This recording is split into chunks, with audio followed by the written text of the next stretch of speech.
Price Lord.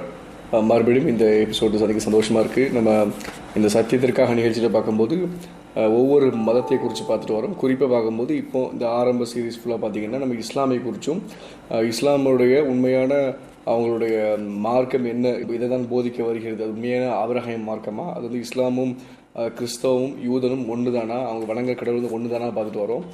நம்ம கடந்த 3 வாரங்கள் பார்க்கும்போது உங்களுக்கு ஐடியா கிடச்சிருக்கும், இஸ்லாம் வந்து ஒரு ஆபிரகாம் மார்க்கமே கிடையாது. ஆக்சுவலாக அதான் பெரிய விஷயமே.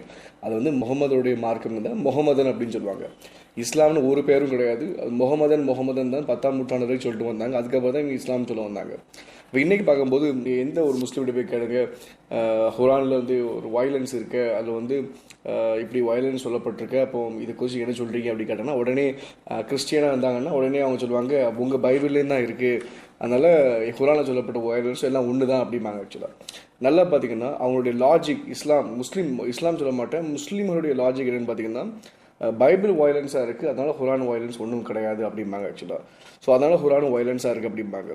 இன்றைக்கி நம்ம வந்து அதிகமாக மேற்கோள் காட்டியிருப்பாங்க. நல்லா புரிஞ்சுக்கோங்க, முஸ்லீம்கள் வந்து நீங்கள் சந்திக்கும் போதாகட்டும், இன்றைக்கி வரைக்கும் கிறிஸ்தவர்களாகட்டும் என்ன நினச்சிட்டு போனால் இஸ்லாமும் யூதமும் அப்புறம் கிறிஸ்தவ மதமும் ஒரே கடவுளை குறித்து தான் போதிக்க வருது, இங்கே மூணு கடவுளும் ஒரே கடவுள் தான் அப்படின்னு நினச்சிட்டு இருப்போம். ஆக்சுவலாக அதனால தான் குர்ஆன் பைபிளுக்கு அப்புறம் குர்ஆன் வந்துச்சு பெட்டர்னு காட்ட வருவாங்க. ஆக்சுவலாக ஆனால் அப்படி ஒரு விஷயமே கிடையாது. இத்தனை நாளாக பார்த்தீங்கன்னா இது வந்து ஒரு பாப்புலர் அனாலஜி மாதிரி இருந்திருக்கும், ஒரு மேற்கோள் காட்டப்பட்ட விஷயம். இது வந்து ஒரு பாப்புலரான ஒரு விஷயம். ஆக்சுவலாக இஸ்லாம் ஒன்று தான், கிறிஸ்தவம் ஒன்று தான், யூதனுடைய மார்க்கம் ஒன்று தான் அப்படி சொல்லுவாங்க. ஆக்சுவலாக ஆனால் உண்மை என்ன பார்த்தீங்கன்னா இஸ்லாமும் கிறிஸ்தவத்துக்கும் எந்த சம்மந்தம் கிடையவே கிடையாது.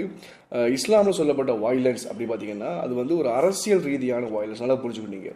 இன்றைக்கி வந்து ஒரு அண்ணன் வந்து ஒரு தம்பியை கொள்றதுனாலையோ இல்லாட்டி ஒரு தெரிஞ்ச சொந்தக்காரங்க வந்து இன்னொருத்தரை கொள்றதுனாலையோ வந்து அது அரசியல் ஆகாது. ஆக்சுவலாக ஆனால் இஸ்லாமில் பார்த்தீங்கன்னா அது வந்து அரசியல் ரீதியான ஒரு வயலன்ஸ் அப்படின்னு சொல்லலாம். அது வயலன்ஸ். ஆக்சுவலாக வயலன்ஸ்னால் என்ன அப்படி பார்த்தீங்கன்னா உங்களுக்கு ஒரு ஐடியா கிடைச்சிடும் என்ன வயலன்ஸை போதிக்க வருது.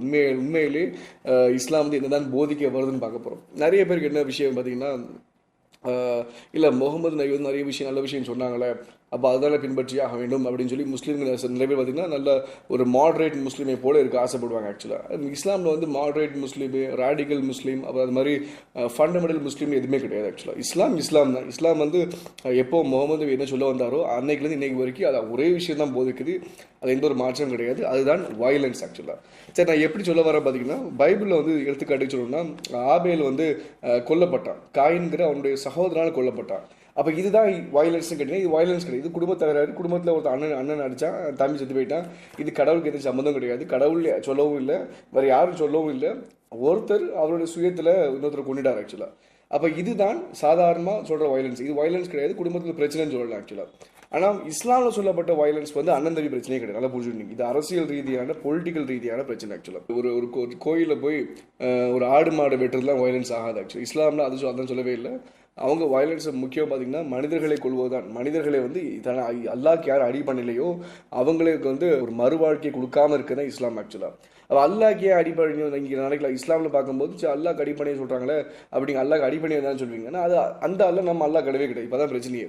இன்றைக்கி ஒருவேளை இல்லை ரெண்டும் ஒரே அல்லா தாங்க, ஒரே கடவுள் தாங்க, 2 கடவுளும், அந்த கடவுள் வந்து இந்த கடவுளை ஆயிட்டாரு, இந்த கடவுள் தான் கடைசியில் வந்தார் அப்படின்னு நீங்கள் சொன்னீங்க வச்சுக்கோங்களேன், நம்ம வந்து ஒத்துக்கலாம். ஆக்சுவலாக ஆனால் அப்படி கிடையவே கிடையாது. இது சொன்ன கடவுளே வேறு, அதனால் நான் இந்த அல்லாவுக்கு அடிப்படைன்னு அவசியம் இல்லை, ஆனால் உண்மையான அல்லாவுக்கு நான் அடிப்பணிவேன். இப்போ தான் சொல்லுவேன், நம்ம வந்து உண்மையான அல்லாஹ் என்ன அர்த்தம், கடவுள்னு அர்த்தம். ஆக்சுவலாக அரபி மொழியில் உண்மையான அல்லாஹ்க்கு அடிப்படையே தப்பு கிடையாது. ஆக்சுவலாக நீ குர்ஆனோடைய அல்லாஹ்க்கு தான் அடிப்பணிய வேண்டும், முகமது சொன்ன அல்லாஹ்க்கு அடிப்பணிய வேண்டும் சொல்லும் போது அது வந்து நம்ம யோசிக்க வேண்டிய விஷயம். அது வந்து மற்றவங்க வற்புறுத்தவும் கூடாது, அது சரியான விஷயமும் கிடையாது. ஆக்சுவலாக சரி, நம்ம டாக்டரின் வைஸாக எப்படி இஸ்லாமில் டாக்டரின் வைஸாக குவான்டிட்டி மெஷர்லையும் குவாலிட்டி மெஷர்லையும் வயலன்ஸை பற்றி என்ன சொல்ல வராங்க அப்படின்னு பார்க்க போகிறோம். ஆக்சுவலாக இப்போ பொலிட்டிக்கல் வயலன்ஸ் குர்ஆனில் வந்து அரசியல் ரீதியான வன்முறைகள் பண்ணலாம் அப்படின்னு சொல்லி குர்ஆன் வந்து அனுமதி கொடுத்து, குர்ஆன் மாத்திரம் அனுமதி கொடுக்கல, மொத்த இஸ்லாம் சார்ந்த எல்லா புஸ்தகங்களும் அனுமதி கொடுக்குது.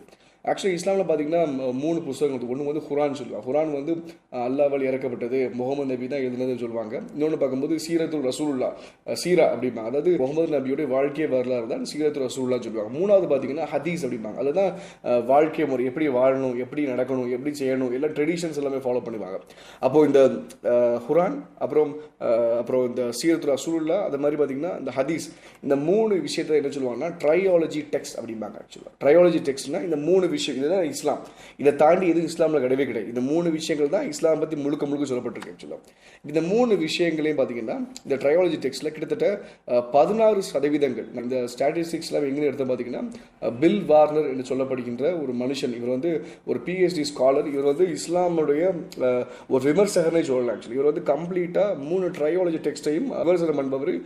இன்னொன்று அவர் கம்ப்ளீட்டாக ஒரு ஆத்தென்டிகேட்டாக எல்லா டீட்டெயில்ஸும் உள்ளது எடுத்துருக்காரு. ஆக்சுவலாக அப்போ என்ன சொல்கிறாங்க பார்த்தீங்கன்னா கிட்டத்தட்ட குர்ஆனில் பார்த்தீங்கன்னா 16% வந்து சீரா அண்ட் ஹதீஸ் என்ன சொல்லுவாங்க பார்த்தீங்கன்னா அது வந்து சுன்னா அப்படிம்பாங்க. சுன்னாங்கிறது என்னதுன்னா இஸ்லாமியுடைய பிஹேவியர். இப்போ சீரத்து ரசூலுல்லாஹ்லையும் ஹதீஸ்லையும் என்னென்ன விஷயங்கள் சொல்லப்பட்டிருக்கோ அது எல்லாமே இஸ்லாமிக் பிஹேவியர். ஆக்சுவலாக அதுவே குர்ஆன் வந்து பார்த்தீங்கன்னா அது வெறும் 16% தான். அவங்க மொத்த புஸ்தகம் 3 ட்ரையாலஜி டெக்ஸ்ட்டில் பார்த்தீங்கன்னா குர்ஆன் வந்து வெறும் 16% தான் அதோடைய கண்டென்ட்டே இருக்குது. ஆக்சுவலாக அப்போ 84% எங்கன்னு இருக்குன்னு பார்த்தீங்கன்னா நீங்கள் முழுக்க அது சுன்னால தான் இருக்குது. ஆக்சுவலாக சீராலையும் ஹதீஸ்லேயும் தான் 84% இஸ்லாம் ஒழிஞ்சிருக்கு, 16% தான் குர்ஆனில் இருக்குது.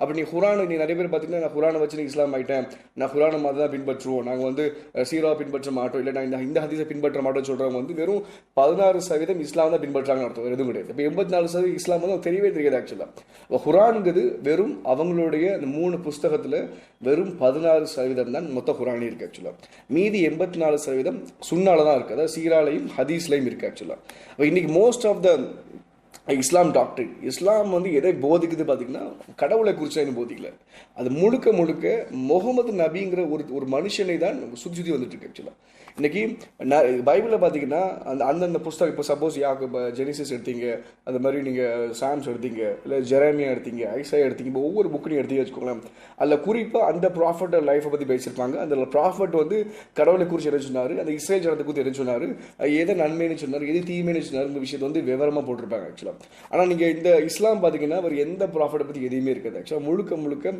முகமது நபிங்கிற மனுஷனை பற்றி தான் சொல்லப்பட்டிருக்கும். இன்னொன்று இஸ்லாம் முக்கியமாக பார்த்தீங்கன்னா முகமது நபியை பற்றி தான் எல்லாமே இருக்கும், அல்லாஹ் பற்றி ரொம்ப கம்மியாக தான் இருக்குது. குர்ஆனில் கிட்டத்தட்ட பார்த்தீங்கன்னா 91 தடவை குர்ஆனில் வந்து முகமது தான் ஒரு பெர்ஃபெக்ட் பேட்டர்ன், முன்மாதிரி. நீங்கள் நிறைய கேள்விப்பட்டிருப்பீங்க, அழகிய கண்மணி, முன்மாதிரி, இது எல்லாமே முகமது நபிக்கு தான் சொல்லுவாங்க. ஆக்சுவலாக யாருக்கும் சொல்ல மாட்டாங்க. ஆக்சுவலாக அவர் எந்த ஒரு தீர்க்கதரிசிக்குமே இஸ்லாமை பேசுனது கிடையாது. ஏன்னா இஸ்லாம் கொண்டு வந்தது முகமது நபி, வேறு யாரும் கிடையாது. அப்போ இந்த முகமது நபியை பார்க்கும்போது கிட்டத்தட்ட 91 தடவைகள் அவரை குறித்து அவர்தான் முன்மாதிரி என்று சொல்லப்பட்டிருக்கு. ஆக்சுவலாக நீங்கள் வந்து குர்ஆன் தெரிஞ்சுக்கணும், இஸ்லாம் தெரிஞ்சுக்கணும்னா நீங்கள் அதை கொண்டு வந்த மனுஷனை தான் தெரிஞ்சுக்கணும். முதல்ல இன்றைக்கி இப்போ காந்தியை பற்றி நீங்கள் தெரிஞ்சுக்கணும். காந்தி வந்து 4 புஸ்தகம் எழுதுறாரு, அந்த புஸ்தகம் வந்து நான் பின்பற்ற போகிறேன், வாழ்க்கைக்கு நான் பின்பற்ற போகிறேன், நான் முடிவு பண்ணேன்னு வச்சுக்கோங்களேன். அதுக்கு முன்னாடி காந்தி எப்பேற்பட்ட மனுஷனுக்கு நான் பின்பற்றி ஆகணும். இன்றைக்கி வந்து காந்தி ஒரு வேளை வச்சுக்கோங்க ஒரு அஹிம்சைவாதி இல்லாமல் ஒரு வேளை ஒரு கொலையாளி வச்சுக்கோங்களேன். அப்போ கொலையாளியாக இருக்கிற காந்தியோடைய நான் புக்கை படித்தேன்னா என்னுடைய மென்டாலிட்டி எப்படி ஆகும்? ஆக்சுவலாக இதுதான் நீங்கள் யோசிச்சு பார்க்கணும். அப்போது இன்றைக்கி ஒருத்தங்க இப்போ நான் என்ன புஸ்தகம் எழுதுறேன்னு அதை படிக்கிறத விட நான் எப்பேற்பட்ட விஷயம் தெரிஞ்சால் மாத்திரம்தான் நான் கொடுக்குற புஸ்தகங்களும் எப்பேற்பட்ட கருத்துள்ளதுங்க நீங்கள் வந்து ஈஸியாக கண்டுபிடிச்சிருப்பீங்க. அப்போ இன்றைக்கி என்னென்னு பார்த்தீங்கன்னா முகமது நபி எப்பேற்பட்ட விஷயத்தை நம்ம புரிஞ்சால் மாத்திரம்தான் அவர் சொல்லப்பட்ட குர்ஆனும் அவர் சொல்லப்பட்ட புஸ்தகம் எல்லாமே கண்டுபிடிக்க முடியும். இன்னொன்று ஜிஹாத், இந்த ஜிஹாதுக்கு வந்து எவ்வளோ சதவீதம் வந்து ஒதுக்கியிருக்காங்க மொத்த இஸ்லாமினுடைய ட்ரையாலஜி டெக்ஸ்ட்டில் எந்த அளவுக்கு ஒதுக்கியிருக்காங்க பார்த்தீங்கன்னா கம்ப்ளீட் ட்ரையாலஜி 3 புஸ்தகங்களும் சேர்த்திங்கன்னா கிட்டத்தட்ட 31% வந்து ஜிஹாது குறித்து தான் சொல்லுது. ஆக்சுவலாக அப்போ மீதி சதவீதம் என்னது பேசுங்க வேறு பேரும் பார்ப்போம். அப்போ இந்த 31% கிட்டத்தட்ட 50% கம்மி தான். ஆனால் இந்த 3 புஸ்தகத்தையும் தான் சொல்லப்படுது. ஹதீஸில் எவ்வளோ சொல்லப்பட்டிருக்கு பார்த்தீங்கன்னா அந்த ஜிஹாதுங்கிற பற்றி 21% சொல்லப்பட்டிருக்கு. சீராவில் வந்து கிட்டத்தட்ட 67% சொல்லப்பட்டிருக்கு. குர்ஆனில் கிட்டத்தட்ட 9% ஜிஹாதை குறித்து சொல்லப்பட்டிருக்கு. ஜிஹாதுங்கும் போது என்னன்னா இது புனித போர்பாங்க. நிறைய பேர் வந்து ஜிஹாதை வந்து இன்னர் ஸ்ட்ரகிள் அப்படிம்பாங்க. இன்னும் அண்ணன் தம்பி சண்டை போட்டுக்கிட்டாங்க, அது வந்து ஜிஹாத் அப்படிம்பாங்க. அதோடைய சதவீதம் வேறு, அதோடைய அர்த்தமே வேறு. ஆக்சுவலாக இந்த ஜிஹாத் நான் சொல்லப்படுற இந்த ஜிஹாத் பார்த்தீங்கன்னா கடவுள் பேரில் மற்றவர்களை கொள்வது. இதற்காகனா அவன் அல்லாஹ்வை ஏற்றுக்கொள்ளாத நிமித்தம் அவனை கொள்வது தான் ஜிஹாத் அப்படின்னு சொல்லப்படுது. ஆக்சுவலாக இன்னைக்கு வந்து சீரால வந்து கிட்டத்தட்ட 67% ஜிஹாதை குறித்து சொல்லப்பட்டிருக்கு. இப்போ முகமது நபி ஆவரேஜாக பார்த்தீங்கன்னா அவருடைய கடைசி 9 வருஷத்தில் 6 வாரத்துக்கு ஒரு தடவை போர் எடுத்துகிட்டே தான் இருந்தார். ஆக்சுவலாக அவரும் சும்மாவே இருக்க மாட்டார். ஒரு 6 வாரம், ஒரு 1.5 மாதம், 1.25 மாதம் போது வச்சுக்கோங்க, உடனே அடுத்த ஊர் போகலாம், அடுத்த கிராமத்துக்கு போகலாம். இப்படியாகவே பார்த்தீங்கன்னா அவர் 6 வாரத்துக்கு ஒரு தடவை கிட்டத்தட்ட கடைசி 9 வருஷம் வந்து அவர் ஜிஹாத் செஞ்ச மனுஷனாக தான் வந்தார். புனித போர்மாங்க. அல்லாவை ஏற்றுக்கொள்ளவில்லை என்றால் உன்னை கொள்ளுவாங்க. அந்த அல்லா யாருன்னு கேட்டால் நான் சொன்ன அல்லாம்பாரு. ஆனால் பைபிளோட அல்லா கிடையவே கிடையாது. அதனால தான் யாருமே ஏற்றுக்கொள்ளவே இல்லை அந்த காலத்தில் வந்து. இப்போ இன்னைக்கு முகமது நபி எப்படி சக்ஸஸ் ஆனாங்க பார்த்தீங்கன்னா முக்கியமான காரியம் வந்து இந்த ஜிஹாத் தான் முக்கியமான காரணம். அவர் இஸ்லாம் வந்து நீங்கள் 2 வகையில் நீங்கள் எடுத்துக்கலாம். ஒன்று வந்து அரசியல் ரீதியான இஸ்லாம் எடுத்துக்கலாம், இன்னொன்று மத ரீதியான இஸ்லாம் எடுத்துக்கலாம். இந்த மத ரீதியாக வரும்போது கொள்கைகள் வரும், கவிகள் வரும். இந்த மத ரீதியில் தான் கடவுளை குறித்து இறைவன் குறித்து பற்றி நீங்கள் ஆன்மீகத்தை பற்றி பேச வருவீங்க. அப்போ இந்த பொலிட்டிக்கல் ரீதியான இஸ்லாம் பார்த்தீங்கன்னா அரசியல் ரீதியாக இருக்கும். ஆக்சுவலாக ஆரம்பத்தில் பார்க்கும்போது முகமது நபியோட பின்பற்ற மனுஷன் வந்து 150 பேர் தான் இருந்தாங்க. அப்போ திடீர்னு பார்த்தீங்கன்னா 2,40,000 மக்கள் இஸ்லாம் பின்பற்ற ஆரம்பித்தாங்க முகமது நபி இருக்க காலத்தில். ஏன் அப்படி பார்த்தீங்கன்னா 150 பேர் வந்து சித்தாந்த அடிப்படையில் வந்தாங்க. மீதி எல்லாம் பார்த்தீங்கன்னா அவர் பண்ண ஜிஹாதின் அடிப்படையாக தான் வந்தாங்க. ஆக்சுவலாக கிட்டத்தட்ட ஆரம்பத்தில் முகமது நபி ஹீரா குகையிலேருந்து வந்து முதல் 13 வருஷம் பார்த்தீங்கன்னா அவர் வந்து மெக்காவில் ரிலீஜியஸாக ரீச் பண்ணார். கொள்கைகள் சார்ந்து ரீச் பண்ண ஆரம்பித்தார். மற்ற மதங்கள் எல்லாம் தெரிஞ்சுக்கிட்டு அந்த மதத்தோடைய பற்றி சொல்ல ஆரம்பித்தார். ஆக்சுவலாக அந்த கடைசி 10 வருஷம் பார்த்தீங்கன்னா 13ஆம் வருஷத்துலேருந்து 23ஆம் வருஷம் பார்த்தீங்கன்னா அவர் வந்து பொலிட்டிக்கல் ஜிஹாதை கையில் எடுத்தார். அங்கே தான் நிறைய இஸ்லாமிகள் ஆடானாங்க. அவர் மத ரீதியாக இஸ்லாம் வந்து பேசாமல் இஸ்லாமுடைய கொள்கைகள், இஸ்லாமுடைய சித்தாந்தங்கள், இஸ்லாமுடைய நன்மைகள், கடவுளை பற்றிலாம் சொல்லும்போது பார்த்தீங்கன்னா வெறும் 10 பேர் தான் ஒரு வருஷத்துக்கு இஸ்லாமில் கன்வெர்ட் ஆனாங்க. ஆனால் அதே இஸ்லாமில் எப்போ ஜிஹாத் எடுத்தாரோ கிட்டத்தட்ட 10,000 முஸ்லீம்கள் ஒரு வருஷத்துக்கு கன்வெர்ட் ஆனாங்க. இதான் விஷயம். ஆக்சுவலாக 10 பேர் எங்கே இருக்குது, 10,000 பேர் எங்கே இருக்குது. 10 பேர் இன்னைக்கு வந்து இஸ்லாமில் பார்த்தீங்கன்னா யாருமே தெருக்கு நின்று அல்லா பற்றியோ குரானை பற்றி பேச மாட்டாங்க. ஆக்சுவலாக ஏன்னா அவங்ககிட்ட பேச எந்த சரக்கும் கிடையாது. இன்னொன்று சரக்கு கிடையாதுன்னு நான் அப்படி ரொம்ப கீழ்த்தரமாக சொல்றதை விட பார்த்தீங்கன்னா கொள்கைகள் சொல்றதுக்கு ஏற்ற விஷயங்கள் கிடையவே கிடையாது. இந்தியாவில் பார்த்தீங்கன்னா யாருமே ஒரு மோசமான மக்களாவோ இல்லாட்டி வந்து கடவுள் அறியாமலோ இல்லாட்டி ஒரு தீமையில் யாரும் வாழ்றது கிடையாது. இஸ்லாம் இந்தியாவில் பொறுத்த வரைக்கும் மக்களுக்கு வந்து முக்கியமாக இந்தியாவில் பார்க்கும்போது மற்ற நாடுகளை விட இந்தியாவில் தான் ஆன்மீகவாதிகள் அதிகமாக உள்ளனர். அப்போ இந்த ஆன்மீக நாடுகள் உள்ள மக்கள்கிட்ட போய் நீங்கள் ஒரு கொஞ்சம் டீக்ரேடான ஆன்மீகத்தை பேசாமல் யாரும் ஏற்றுக்கொள்ள மாட்டேன். ஏற்கனவே அண்ணன் வழங்கிட்டு இருக்கான். இங்கே வந்து நீங்கள் மறுபடியும் அண்ணன் தம்பியாக பழகணும், இஸ்லாம் சொல்லுச்சுன்னா அவன் சொல்லுவான் ஏற்கனவே நாங்கள் அப்படி தான் வாழ்ந்துட்டு இருக்கோம், இஸ்லாம் எதுக்கு சொல்லணும் அப்படின்னு சொல்லுவாங்க. ஆக்சுவலாக அப்போ எதையுமே பார்த்தீங்கன்னா சமுதாயத்தில் அவர் வந்து பேசுகிற அளவுக்கு ஒரு கொள்கைகள் அவ்வளோ சிறந்த கொள்கைகள் கிடையவே கிடையாது. முக்கியமாக பார்த்தீங்கன்னா ஜிஹாது பின்பற்றி தான் இஸ்லாம் வளர்ந்துச்சு. ஆக்சுவலாக இப்போ 10 பேர் வந்தாங்க ஒரு வருஷத்துக்கு இஸ்லாமை பின்பற்ற கொள்கைகள் தெரிஞ்சுக்கிட்டு. அதே 10,000 பேர் வந்தாங்க இஸ்லாமில். ஏன்னா இங்கே ஜிஹாது பண்ணுறது நிமித்தம், இங்கே புனித போர் பண்ணுறது நிமித்தம் வர ஆரம்பிச்சாங்க. இந்த சீரத்தில் ரசூலுல்லாஹ் சொன்னது தெரியுமா? இந்த சீராவில் வந்து கிட்டத்தட்ட என்ன படிப்பாங்க பார்த்தீங்கன்னா ஸ்ட்ராட்டஜிக்காக போட்டிருப்பாங்க. ஆக்சுவலாக போர் தீரம் வாய்ந்த இஸ்லாம் நீங்கள் பார்க்கலாம். அதே மாதிரி இந்த ஹதீஸில் பார்க்கும்போது தந்திரமான ஜிஹாதை நீங்கள் பார்க்கலாம். ஆக்சுவலாக அதான் சொல்லுவாங்க சீராவில் வந்து ஸ்ட்ராட்டஜிக் மேனுவல் புக் மாதிரி இருக்கும். இதே ஹதீஸில் பார்க்கும்போது டாக்டிக்கல் மேனுவல் புக் மாதிரி இருக்கும். ஆக்சுவலாக இது வந்து போர் தீரம் வாய்ந்த விஷயங்களாக இருக்கும். இது வந்து தந்திரமான விஷயங்களை குறித்து சொல்லப்பட்டிருப்பாங்க. சரி, இன்னைக்கு பைபிளில் எப்படி வயலன்ஸ் எப்படி சொல்லப்பட்டிருக்கு, பைபிளில் வயலன்ஸ் இருக்குது அப்படி கேட்டிங்கன்னா பைபிளில் வயலன்ஸ் இருக்குது. என்ன வயலன்ஸ் பாருங்க நீங்கள் நல்லாவே. பைபிளில் கிட்டத்தட்ட மொத்த சதவீதம் வன்முறைக்கு எவ்வளோ சதவீதம் பார்த்தீங்கன்னா கிட்டத்தட்ட 5% தான், 5.6% தான் மொத்த பைபிளில் பழைய ஏற்பாடுலையும் புதிய ஏற்பாடு சொல்லப்பட்டிருக்கு. இதுலையுமே புதிய ஏற்பாட்டில் பார்த்தீங்கன்னா 0 தான். ஒரு வசனம் கூட நீங்கள் புதிய ஏற்பாட்டில் இருந்து வயலன்ஸ் காட்டவே முடியாது. ஆக்சுவலாக அப்போ பழைய ஏற்பாட்டில் பார்த்தீங்கன்னா 5% வயலன்ஸ் இருக்குது. ஆக்சுவலாக அப்போ கிட்டத்தட்ட ஹீப்ரு பைபிளில் பழைய ஏற்பாட்டில் இருக்க வயலன்ஸ் வந்து இஸ்லாமில் உள்ள 3 ட்ரையாலஜி டெக்ஸ்ட்டில் பார்த்தீங்கன்னா இஸ்லாமில் உள்ள வயலன்ஸ் வந்து பைபிள் சொல்லப்பட்ட வயலன்ஸ் விட 10 மடங்கு மோசமான வயலன்ஸ், 10 மடங்கு குவான்டிட்டி வகையில் வயலன்ஸ் இருக்குது. ஆக்சுவலாக இப்போ இன்றைக்கி பார்த்தீங்கன்னா கிட்டத்தட்ட 9.6 டைம்ஸ் வந்து ஹுரான் இஸ் மோர் வயலன்ஸ். 9.6% வந்து ஹுரான் வந்து அதிகமாக வயலன்ஸ் இருக்குது பைபிளை விட. இப்போ இன்றைக்கி நியூ டெஸ்டமெண்ட்டில் 0 வயலன்ஸு, ஹீப்ரூவில் கிட்டத்தட்ட 5% இருக்குது. இப்போ இந்த 5% பார்த்தீங்கன்னா இது வந்து மற்ற மக்களை கொல்லுங்க, அல்லாஹ்க்காக இறைவனுக்காக கொல்லுங்க, இறைவன் மார்க்கத்தை ஏற்றுக்கொள்ள கொல்லுங்கிற எது விஷயமே கிடையாது. முக்கியம் பார்த்தீங்கன்னா இந்த பழைய ஏற்பாட்டில் 1 சாமுவேல் 2 சாமுவேல் ஆகட்டும் தீர்க்கதரிசிகள் வந்து அந்த நாடுகள் அப்போ தான் ஸ்தாபிச்சிருப்பாங்க. இஸ்ரேல் நாடு வந்து அப்போ தான் ஸ்தாபிச்சிருப்பாங்க. அப்போ அந்த நாடு ஸ்தாபிக்கும் போது நாடுக்குன்னு ஒரு கொள்கை உண்டு. இந்த நாடு வந்து உனக்கு எத்து வந்தானே நீ அடிச்சிடணும், உன்னை வந்து நீ இந்த நாட்டை நீ இந்த நாடுக்காரன் அடிக்க வரான், இல்லாட்டி நீ போர் பண்ணி நீ அந்த அடுத்த நாடுக்காரனை எடுக்க போறேன்னா அந்த நாட்டு மக்கள் எல்லாமே நீங்கள் அழிச்சிருங்க சொல்லி குறிப்பிட்ட ஒரு ஜனத்துக்காக குறிப்பிட்ட டைம் சொல்லப்பட்டிருக்கு. ஆக்சுவலாக இன்னைக்கு தாவீது ராஜாட்ட கடவுள் சொல்றாரு, இந்த நாட்டுக்கு போறியாப்பா, இந்த நாட்டில் வந்து குழந்தைகள் உட்பட எல்லாத்தையும் கொன்று அப்படிங்கிற. இதனால வன்முறை கிடையாது. ஏன் அப்படி பார்த்தீங்கன்னா அந்த நாட்டில் அந்த மக்கள் எப்படி பார்த்தீங்கன்னா அந்த குழந்தைகளை பலி செலுத்துற மாதிரி உண்டு. அந்த குழந்தைகளை வந்து அவங்க வந்து இறைவனுக்கு கடவுளுக்கு பலி செலுத்துவாங்க. அந்த பெண்கள்லாம் பார்த்தீங்கன்னா வேசித்தனம் பண்ற மக்களாக இருந்தாங்க. அப்போ அந்த மக்கள் வந்து இந்த மக்களோடு கலப்பிடம் ஆயிடக்கூடாதுன்னு ஒரே காரணத்துக்காக கடவுள் வந்து அந்த மக்களை நீ கொன்று அப்படிம்பாங்க. ஆக்சுவலாக அதுவும் தாவீதுட்ட ஒரு குறிப்பிட்ட மனுஷன்ட்ட குறிப்பிட்ட நாடை குறித்து சொல்றது தான் வன்முறையாக பைபிளில் பதிவாயிருக்கு. ஆனால் இஸ்லாமில் பார்த்தீங்கன்னா அது வந்து யூனிவர்சல் இட்டர்னல் அப்படிம்பாங்க. நித்தியமாக அது வந்து யூனிவர்சல். ஆக்சுவலாக குர்ஆன்ல சொல்ற வன்முறை எப்படின்னா அல்லாவே எல்லோரும் ஏற்றுக்கொள்ற வரைக்கும் எல்லாரும் கொள்றதுனா அது வந்து ஒரு டெஃபினேஷன் கொடுக்க முடியாது. ஆக்சுவலாக நீங்கள் வந்து இஸ்லாம் இருக்கிற வரைக்கும் மனுஷருக்கு இந்த உலகத்தில் காஃபிர் மக்கள் இஸ்லாம் ஏற்றுக்கொள்ள முஸ்லீம் இல்லாத மக்கள் வாழ்ற வரைக்கும் இஸ்லாம் என்ன போகுதுன்னு எல்லாமே கொண்டுட்டே வா அப்படின்னு சொல்லுவாங்க. அப்போ இதுதான் ஜிஹாத் அப்படின்னு சொல்லுவாங்க. இன்னொன்று இந்த ஜிஹாத்துக்கு வந்து நிறைய ப்ளஸ் அண்ட் மைண்ட் ப்ளஸ் நிறைய கொடுக்குறாங்க. நல்லா என்ன சொல்றாரு பார்த்தீங்கன்னா சால்வேஷனுக்கு வந்து எந்த ஒரு கட்டாய ஒரு அஷூரன்ஸே கிடையாது. இன்னைக்கு வந்து யார் எடுத்தாலும் ஒரு மதத்தை பின்பற்றாங்கன்னா எதுக்குன்னா அந்த கடவுள் இருப்பாரு, அந்த கடவுளுடைய கொள்கைகள் பிடிச்சிருக்கும், அந்த கடவுள் ரொம்ப விருப்பமாக இருக்கும், அந்த கடவுள் நன்மையான விஷயம் செய்வாங்க, இதனால தான் அந்த கடவுளை பின்பற்றாங்க. ஆக்சுவலாக அப்போ இஸ்லாமில் என்ன கடவுள் சொல்கிறார் பார்த்தீங்கன்னா நான் உனக்கு வந்து எந்த ஒரு ரட்சிப்புக்கு உனக்கு வந்து நிச்சயமாக நான் நித்திய காலத்தில் உனக்கு வந்து நான் வந்து ஹெவன் கூட்டு போவேன், பரலோகம் கூட்டு போவேன், சொர்க்கத்துக்கு கூட்டு போவேன் வந்து அல்லாஹ் சொல்லவே இல்லை. ஆனால் என்ன சொல்கிறார் பார்த்தீங்கன்னா நீ ஜிஹாத் செய்தா என்றால், நீ எனக்காக நீ ஜிஹாதில் ஈடுபட்டனா, ஒரு காஃபியரை கொன்ன, இஸ்லாம் ஏற்றுக்கொள்ளாத மனுஷனை கொன்னனா உனக்கு வந்து நான் நிறைய கன்னிகள் தரேன், நீ செத்து போயினா, நீ அது செத்து போயிட்டா அவனுக்கு வந்து நான் சொர்க்கத்தில் இடம் தரேன், சொர்க்கத்தில் இடம் தரேன், நான் நிறைய பெண்கள் தரேன். இப்படி சொல்லும் போது பார்த்தீங்கன்னா இதுதான் ஜிஹாதுங்கிற இந்த வன்முறைங்கிறது ஆரம்பிக்குது. ஆக்சுவலாக இன்னைக்கு இப்போ பார்த்தீங்கன்னா இந்த புல்வாமா அட்டாக்கில் கூட அந்த தீவிரவாதி சொல்கிற விஷயம் என்னன்னு பார்த்தீங்கன்னா நீங்கள் இந்த வீடியோவில் பார்க்கும்போது நான் சொர்க்கத்தில் இருப்பேன் அப்படிங்க. நல்லா யோசிச்சு பாருங்க, எந்த கடவுள் ஒரு மனுஷனை கொல்வதற்காக சொர்க்கத்தில் அலோவ் பண்ணுவாங்க? இந்திய தேசத்தில் உள்ள சட்டம் கூட பார்த்தீங்கன்னா தேசிய சட்டம், இந்த இந்திய தேசத்தில் உள்ள அரசியல் சாசனம், இந்தியன் கான்ஸ்டியூஷன் கூட பார்த்தீங்கன்னா ஒரு மனுஷன் கொன்னான்னா உடனே அவனை வந்து ஹெவன்ல கூட்டு போவாது.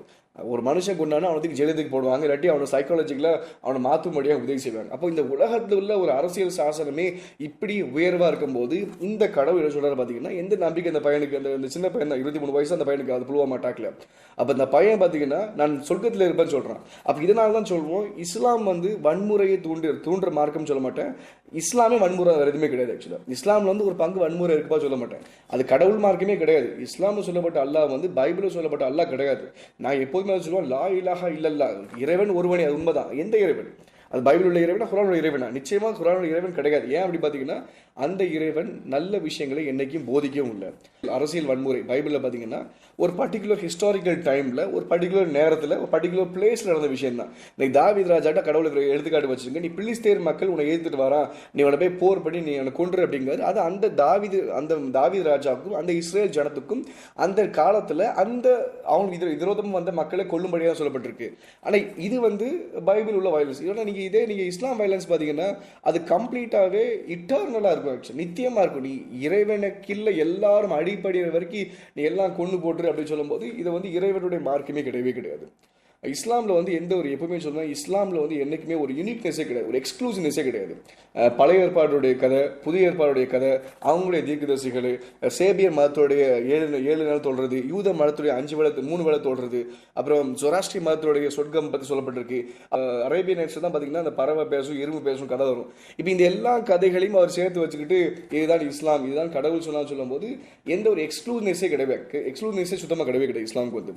அப்போ இன்னைக்கு பார்த்தீங்கன்னா ஜூடியோ கிறிஸ்டியன் டெக்ஸ்ட், அதாவது யூத மதத்திலே ஆகட்டும், கிறிஸ்தவ மதத்திலே ஆகட்டும், கிறிஸ்தவத்துக்கோ இல்லை யூதனுக்கோ விரோதமாக இன்னைக்கு வந்து விமர்சகர்கள் இருக்காங்கன்னு வச்சுக்கோங்களேன். யாரையும் கொள்றதே கிடையாது. ஆக்சுவலாக ஒரு எக்ஸாம்பிளுக்கு சொல்லிங்கன்னா நிறைய கலைஞர்கள் வந்து டிராயிங் மூலமாகவோ அவங்க கவிதைகள் மூலமாகவோ இன்னைக்கு வந்து ஜூடியோ கிறிஸ்டியனை பற்றி அந்த டெக்ஸ்ட்டை குறித்து அவங்க தப்பு பேசுகிறாங்கன்னா யாருமே போய் கொள்றது கிடையாது. அவங்களோட பேசுறது தான் உண்டு. ஆக்சுவலாக அதே மாதிரி நிறைய விமர்சனம் உண்டு. இப்போ எந்த மதத்துக்கு விமர்சனம் பண்ணுவாங்க. இப்போ நான் வந்து இந்த மதத்தை விமர்சனம் பண்ணுற மாதிரி நிறைய விமர்சகர்கள் எல்லா மதத்துக்கும் உண்டு. ஆக்சுவலாக அந்த விமர்சகர்கள் ஆகட்டும், அப்போ அறிவு சார்ந்து பேசுகிற மக்கள் ஆகட்டும், இந்த 3 மக்களையுமே இஸ்லாம் வந்து ஒரு நாள் வாழ வச்சதே கிடையாது. ஆக்சுவலாக இஸ்லாமில் நீங்கள் முகமது நபியோட நீங்கள் ஆரம்பத்துலேருந்து பார்த்தீங்கன்னா தனக்கு விரோதமாக எந்திரிச்ச விமர்சகர்கள் வாசகர்களாகட்டும், தனக்கு விரோதமாக எதிர்ச்ச கலைஞர்களாகட்டும், தனக்கு விரோதமாக எதிர்ச்ச அறிவு சார்ந்த மக்கள் ஆகட்டும், எல்லாத்தையுமே அவர் கொள்ளதான் முயற்சி பண்ணார். ஆக்சுவலாக ஒரு எடுத்துக்காட்டு சொல்லணும்னா, முகமது நபி காலகட்டத்தில் நீங்கள் பார்க்கலாம், அது சொல்லப்பட்டிருக்கும். ஒரு இடத்துல வந்து லைஃப் ஆஃப் முகமது சீரத்து ரசூல்லால பக்கம் 551 வந்து முகமது வந்து ஃபர்தானாங்கிற ஒரு பொண்ணை வந்து பொண்ணையும் அவங்க நண்பர்களையும் கொலை செய்யும்படியாக ஆக்சுவலாக ஏவினர். ஏன் அப்படி பார்த்தீங்கன்னா, அவங்க வந்து அவருக்கு விரோதமாக பாட்டு பாடினாங்க அப்படின்னு சொல்லி. ஆக்சுவலாக அப்போ இதே மாதிரி விஷயங்கள் வந்து எக்கச்சக்கமாக உண்டு. ஆக்சுவலாக இஸ்லாமில் வந்து இதுதான் இஸ்லாம் போதிக்குதுன்னு சொல்லலாம். அப்போ பைபிள் உள்ள வயலன்ஸுக்கும் குர்ஆன் உள்ள வயலன்ஸுக்கும் நிறைய வித்தியாசம் உண்டு. பைபிள் உள்ள வயலன்ஸ் வந்து அந்த வன்முறை வந்து அந்த காலத்தில் அந்த மக்களுக்கு சொல்லப்பட்ட அந்த குறிப்பிட்ட நேரம் தான். ஆனால் குர்ஆன் உள்ள வயலன்ஸ் வந்து நித்தியமாக எல்லா முஸ்லீம் கூட கடமையாக கொடுக்கப்பட்டது. இந்த விஷயம் நான் எதுக்கு சொல்கிறேன் பார்த்தீங்கன்னா, ஒரு முஸ்லீமை ஹர்ட் பண்ணதுக்காகவோ இல்லாட்டி இஸ்லாம் வந்து விமர்சனம் பண்ணதுக்காகலாம் கிடையாது. நல்லா புரிஞ்சுக்கோங்க, இறைவன் ஒருவனே. இறைவன் வந்து என்னைக்குமே நான் தான் சொல்வேன், இறைவன் வந்து ஒருவன் தான், அது எந்த மாற்றம் கிடையாது. எந்த இறைவனுக்கு நம்ம தான் யோசிக்கணும். ஆக்சுவலாக இன்னைக்கு வந்து ஒரு கடவுள் கொள்கைங்கிற ஒரு கொள்கை எங்களுக்கு இருக்கு. நாங்கள் தௌஹீதை பின்பற்ற ஒரே காரணத்தை சொல்லுங்க. இன்னைக்கு நாங்கள் தௌஹீதை பின்பற்றோம். இன்னைக்கு இஸ்லாமியில் ஆகட்டும், யூதன் ஆகட்டும், தௌஹீத் தான் சொல்லிட்டு வந்துட்டு இருக்கான். உண்மையை பார்த்தீங்கன்னா அந்த அகதுங்கிற வார்த்தையே ஹீப்ரூல இருந்து எகாதுங்கிற வார்த்தை தான். நீங்கள் சொல்கிற அந்த மரியம் ஆகட்டும், பைபிளில் அந்த ஆரோன் ஆகட்டும், ஜீசஸ் ஆகட்டும், எல்லாமே யூதனுடைய பேர். ஆக்சுவலி இதில் எதுவுமே அரபிக் மனுஷனுடைய பேரே கிடையாது. இதெல்லாம் யூதனுடைய புஸ்தகம், யூதனுடைய கதைகளை எல்லாம் எடுத்து போட்டுட்டு நாங்கள் வந்து இந்த மதத்தை பின்பற்றோம், ஏன்னா இதுலேருந்து எல்லாம் சொல்லப்பட்டு சொல்லக்கூடாது. இது அவங்க மதமே கிடையாது. இது வந்து மற்றவனுடைய மதம், இது யூதனுடைய மதம், கிறிஸ்தவனுடைய மதம். அந்த மதத்துடைய எடுத்து போட்டுட்டு மாற்ற முடியாது. இந்த பில் வார்னருங்கிற ஒரு மனுஷன் சொல்கிறாரு, அவர் தான் இந்த ஸ்டாட்டிஸ்டிக்ஸ் டேட்டா கொடுக்காரு. அவர் சொல்கிற கிட்டத்தட்ட 900 பக்கம், கிட்டத்தட்ட நீங்கள் 900 பக்கத்துக்கு 800 பக்கம் வந்து வயலன்ஸை குறித்து தான் சொல்லப்பட்டிருக்கு. குறிப்பாக பார்க்கும்போது காஃபியரை கொல்ல வேணும்னு சொல்லப்பட்டிருக்கு. ஆக்சுவலாக நீ எக்ஸாக்டாக பார்த்தீங்கன்னா காஃபியரை குறித்து கிட்டத்தட்ட 64% இந்த காஃபியரை குறித்து குர்ஆனில் சொல்லப்பட்டிருக்கு. இது எல்லாம் எது சொல்ல வருதுன்னா, காஃபியரை வந்து வாழ வைக்கணும் அப்படிலாம் எதுவுமே கிடையாது. ஆக்சுவலாக நீ நல்லா புரிஞ்சுக்கோங்க, ஆரம்ப கட்டத்தில் முகமது நபி வாழும்போது நிறைய நன்மையான விஷயம் சொன்னார். இந்த எழுத்துக்காடுக்கு சொல்லணும்னா, நீ ஒரு மனுஷனை கொண்டா நீ மொத்த இனத்தை அழிச்ச மாதிரிங்கிற ஒரு விஷயம்லாம் பேச ஆரம்பிக்கார். ஆக்சுவலாக ஆனால் இந்த இஸ்லாமில் மட்டும்தான் லா ஆஃப் அப்ரகேஷன் அப்படின்னாங்க. இப்போ நான் சொல்கிறத விட நாளைக்கு சொல்கிறது தான் நீ ஏற்றுக்கணும் அப்படிங்கிற ஒரு விஷயம் உண்டு. இந்த லா ஆஃப் அப்ரகேஷன் வந்து எந்த மதத்துக்குமே எக்ஸ்க்ளூசிவ் கிடையாது. இந்த மதத்துக்கு இஸ்லாம் மதம் தான் அந்த லா ஆஃப் அப்ரகேஷன் சொல்கிறாங்க. அப்போ இன்றைக்கி நான் எழுத்துக்கடை சொல்வேன், இன்றைக்கி வந்து எல்லாருமே நான் சொல்வேன், எல்லாருமே ஒரு நாளைக்கு 5 லிட்டர் தண்ணி குடிங்கப்பா அப்படிங்க, அதான் உடம்பு நல்லது அப்படின்னு சொல்கிறேன். நான் இப்போ சொல்லிட்டு பிறகு நான் 1 வருஷம் கழிச்சு 2 வருஷம் கழிச்சு சொல்கிறேன், இல்லைப்பா எல்லாருமே 2 லிட்டர் தண்ணி குடிங்க, அதான் உங்களுக்கு நல்லது அப்படிங்க. அப்போ எதை எடுக்கணும் அப்படி பார்த்தீங்கன்னா, நான் கடைசி என்ன சொல்கிறனோ அதை தான் எடுக்கணும்னு சொல்லப்பட்டிருக்கு. இதுதான் லா ஆஃப் அப்ரகேஷன் சொல்லுவாங்க. இஸ்லாம்லையுமே பார்த்தீங்கன்னா கிட்டத்தட்ட 245 வசனங்கள் வந்து கிட்டத்தட்ட 4018 வார்த்தைகள் வந்து காஃபியருக்கு பாசிட்டிவாக இருக்குது, நன்மை கொடுக்குற மாதிரி. 245 வருஷங்கள் வந்து காஃபியர் நன்மையாக, காஃபியரை பார்த்துக்கோங்க, காஃபியரை நீங்கள் அரவணைச்சிக்கோங்க சொல்லி நிறைய விஷயம் சொல்லப்பட்டிருக்கு. கிட்டத்தட்ட பார்த்தீங்கன்னா குர்ஆனில் வந்து 2.6% இப்படி சொல்லப்பட்டிருக்கு. ஆனால் என்ன பெரிய விஷயம் பார்த்தீங்கன்னா, இந்த வார்த்தைகள் எல்லாமே பின் நாட்களில் எல்லாம் அப்ரகேட் ஆகுது. ஆக்சுவலாக எல்லா வசனங்கள் கிட்ட 245 வசனங்கள் ஆகட்டும், எல்லாமே கடைசியில் இருக்கிற 7 வசனங்கள் அப்ரகேட் ஆகுது. என்ன சொல்றாரு பற்றி, கடைசியில் எல்லாமே கொன்றுங்க அப்படின்னு சொல்லி முடிச்சிட்டாரு. அவர் முதல்ல பாசமாக இருக்கு சொன்னீங்களா கேட்கும்போது, இந்த வார மலரில், சிறுவ மலரில், நிறைய புத்தகத்தில் பார்க்கும்போது இந்த பாசிட்டிவ் பற்றி பேசுவாங்க. ஏன்னா கடைசி அதான் முதல்ல சொன்னார். ஆக்சுவலாக ஆனால் கடைசி சாகும்போது எல்லாமே இல்லை போட்டு தள்ளிடுங்க அப்படின்ட்டு, அப்போ எல்லாமே போட்டு தள்ளிடுறாங்க. உண்மையாக இஸ்லாம் பின்பற்றுறாங்க பார்த்தீங்கன்னா இந்த போட்டு தள்ளுறது தான் இருக்காங்க. ஆக்சுவலாக எல்லாமே இன்னைக்கு மிடில் ஈஸ்டில் ஏன் இஸ்லாம் நாடுகள் மத்தியில் அவ்வளோ பெரிய கலக்கங்கள் இருக்கு, ஏன் இன்னைக்கு அவங்க வந்து அவ்வளோ வன்முறையில் ஈடுபடுறாங்க, ஏன் ஐசிஸ், அல் கொய்தா, ஏன் இவ்வளோ தீவிரவாத இயக்கம் உருவாகுது, எக்கச்சக்க தீவிரவாத இயக்கம் உருவாகுது. இவங்க எல்லாம் பார்த்தீங்கன்னா அவங்க இறைவனுக்கு உண்மையாக இருப்பதாக நினைச்சிட்டு பண்ணுறாங்க. ஆமாம், அவங்க இந்த இறைவனுடைய வார்த்தையை பின்பற்றுறாங்க. ஆனால் நான் என்ன சொல்ல வரேன்னா, அது இறைவன் கிடையவே கிடையாது. அதுதான் சொல்ல வரேன். ஏன்னா அது முகமது நபியோட மார்க்கம், முகமது நபியோடது. இது ஆபிரகாம் மார்க்கம் கிடையாது. எந்த அளவிலுமே இயேசு ராஜாவுக்கு ஆகட்டும், இல்லாட்டி மோசஸுக்கு ஆகட்டும், தாவீதுக்கு ஆகட்டும், ஆபிரகாம் ஆகட்டும், இவங்க யாருக்கும் சம்மந்தமே கிடையாது. அவங்களுடைய எந்த மனுஷனுடைய சாயலுமே இந்த குர்ஆனில் கிடையவே கிடையாது. ஆக்சுவலாக நீங்கள் அடுத்து பார்க்கும்போது குர்ஆனில் கிட்டத்தட்ட 86% தான் சீரா அண்ட் ஹதீஸ்னு சொன்னேன். மொத்த இஸ்லாம் டாக்டரின் வந்து 14% வந்து குர்ஆன் இருக்குது. மீதி சதவீதம் வந்து 86% சீரா அண்ட் ஹதீஸ் இருக்குது. இப்போ ஹதீஸ் வந்து 60% இஸ்லாம் இருக்குது, சீரால 26% இஸ்லாம் இருக்குது. அப்போ இதுதான் மொத்த இஸ்லாமிய. ஆக்சுவலாக இப்போ 100% பார்த்தீங்கன்னா இப்போ ட்ரையாலஜி டெக்ஸ்ட்டில் வந்து குர்ஆனை மாத்திர பின்பற்றோன்னு சொல்கிறாங்க வந்து வெறும் 14% இஸ்லாம் தான் பின்பற்றுறாங்க. இல்லை நாங்கள் ஹதீஸை மாத்திர பின்பற்றோன்னு சொல்கிறாங்க பார்த்தீங்கன்னா கிட்டத்தட்ட 60% இஸ்லாம் தான் பின்பற்றுறாங்க. இல்லை நாங்கள் லைஃப் ஆஃப் முகமது சீரா மாத்திர பின்பற்றோன்னு சொல்கிறாங்க வந்து கிட்டத்தட்ட 26% தான் இஸ்லாம் பின்பற்றுறாங்க.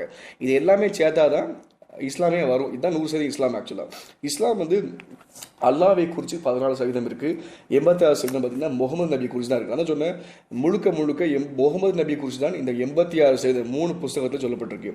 இதில் என்ன பெரிய விஷயம் பார்த்தீங்கன்னா, முஸ்லீம்ஸ் என்ன நம்புறாங்க பார்த்தீங்கன்னா, ஒவ்வொரு முஸ்லீமோட நம்பிக்கை இதுதான். ஆக்சுவலாக குரான் வந்து பெர்ஃபெக்ட், அது வந்து கம்ப்ளீட், அது பூரணப்பட்டது, அது வந்து முழுமை அடைந்தது, அது வந்து நித்தியமானது, அது உலகளாவியானது, அதான் perfect, complete, universal, eternal bank. ஆக்சுவலாக இஸ்லாம் வந்து டெக்ஸ்ட் பேஸ்டு டாக்டரின் அப்படின்னு சொல்லுவாங்க. கடவுள் வந்து எங்களை வார்த்தையில் கொடுத்தாங்க, அந்த வார்த்தையை தான் பின்பற்றுறோம் அப்படின்னு சொல்லுவாங்க. வார்த்தை என்பது அவங்க 3 புஸ்தகம் சொல்ல வராங்க. ஆக்சுவலாக குரானில் வந்து எந்த ஒரு பிழையும் கிடையாது அப்படின்னு சொல்கிறாங்க. இஸ்லாமுடைய நம்பிக்கை தான், எந்த ஒரு பிழை கிடையாதுப்பா, ஒரு எழுத்து கூட மாறவே இல்லைப்பா, அது அந்த காலத்துலேருந்து அப்படியே பின்பற்றி வந்துச்சு அப்படிம்பாங்க. ஆக்சுவலாக முகமது வந்து முகமது நபி தான் ஒரு பெர்ஃபெக்ட் முன்மாதிரி, நாங்கள் அவரை தான் பின்பற்றுவோம், அவர் இல்லாமல் நாங்கள் யாரையும் பின்பற்ற மாட்டோம் அப்படின்னு சொல்லுவாங்க. அது மாதிரி பார்த்தீங்கன்னா அவங்க கம்ப்ளீட், யூனிவர்சல், பெர்ஃபெக்ட் ட்ரூத் அப்படிம்பாங்க.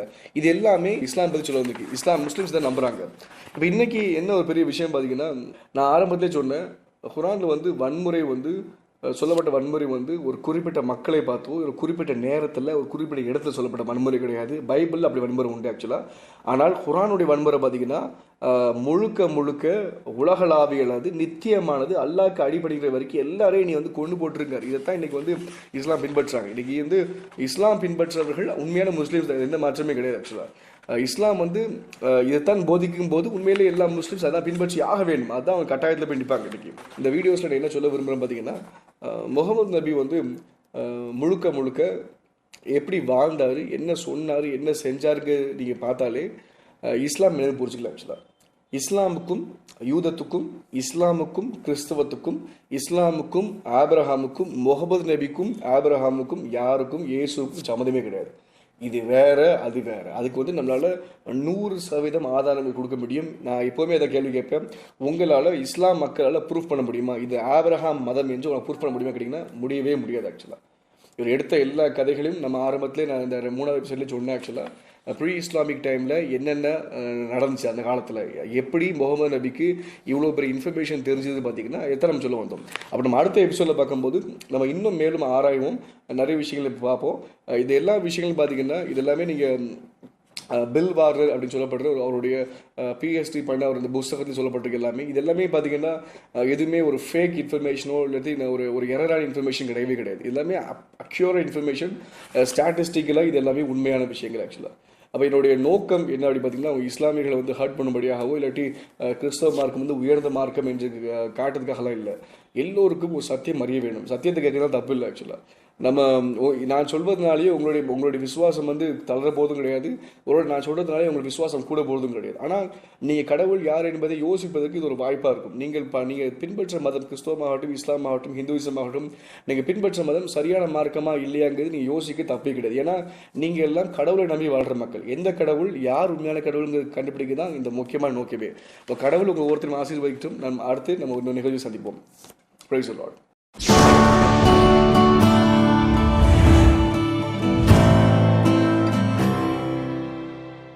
மேலும் ஆலோசனை மற்றும் ஜெப உதவிக்கு prayer@mgpministries.com